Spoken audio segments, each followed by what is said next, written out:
너희는 두려워하지 말고 가만히 서서 여호와께서 오늘 너희를 위하여 행하시는 구원을 보라.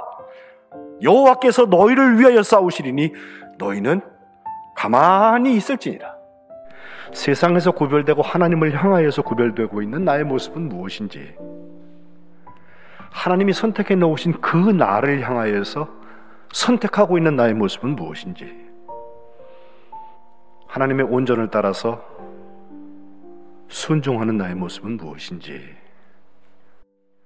오늘 거룩한 백성의 광야 행진에서 순례자의 모습에서 우리가 함께 살펴보려고 합니다.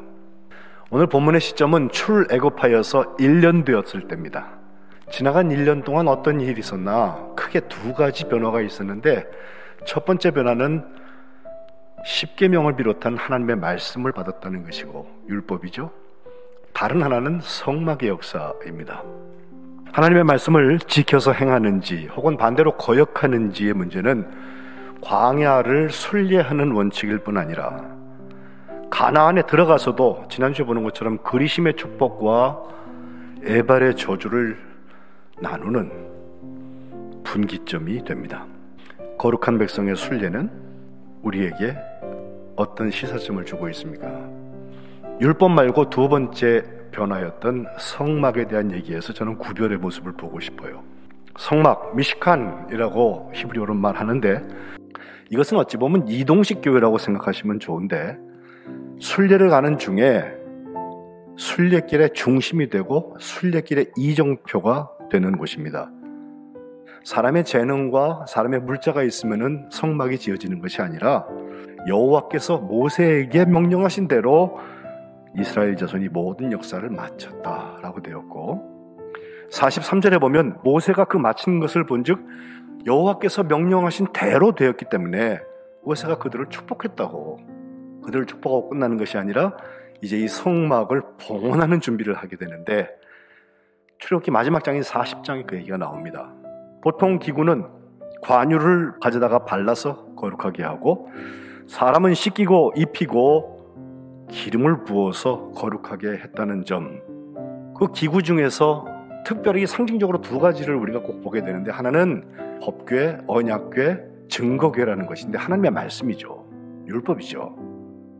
그리고 다른 하나는 금향로, 금향단이라고 되어서 번제단이라고 그래서 향을 하나님께 드려서 하나님하고 소통하는, 하나님을 기쁘시게 하는, 어쩌면 찬양이고 어쩌면 기도가 거기 있다는 것입니다.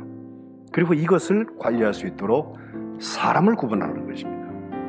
디모데전서 4장 5절, 하나님의 말씀과 기도로 거룩하여진다. 이 말씀을 1년 내내 우리가 같이 묵상할 텐데, 순례길에서 하나님께서 구분하시는 것은 바로 그 말씀과 그 기도로 거룩하여지는 것입니다. 두 번째는 선택인데, 선택은 구름과 불에서 보고 싶어요.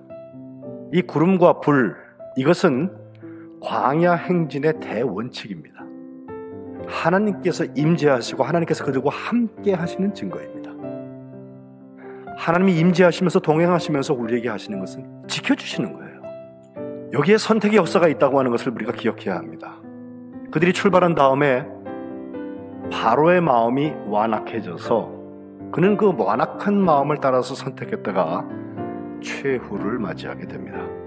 그러나 하나님께서 선택하신 나, 앞에는 바다고 뒤에는 나를 죽이려고 하는 군대가 쫓아오고 있는데도 하나님께서 선택하신 나를 선택한 이스라엘 백성들에게는 바닷길이 열리는 거예요. 어떻습니까? 선택받은 선택자는 구름 기둥과 불 기둥을 보고 따라가는 거예요. 거룩한 선택, 하나님의 편에 서는 것입니다. 우리가 광야의 순례를 하는 것처럼 사순절 순례를 같이 할 때 말씀과 기도로 우리가 할 수 있는 것은 하나님의 구름과 불을 보고 따라가는 것입니다. 마지막은 온전함인데, 이것은 충만한 여호와의 영광에서 시작합니다. 구름과 불 가운데 충만한 하나님의 영광을 체험하는 것, 이것이 온전한 거룩입니다.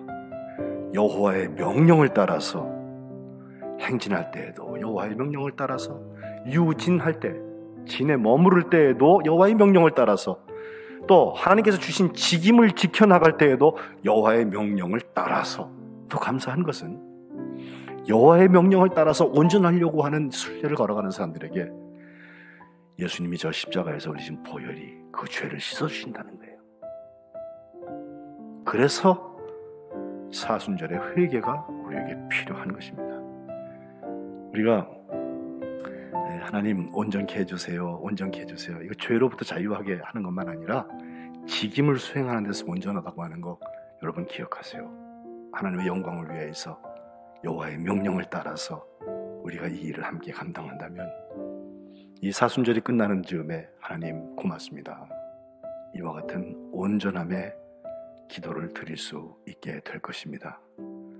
이 시작되는 사순절에 우리의 행진 가운데 거룩한 백성의 순례가 있어지시기를 주님의 이름으로 축복합니다.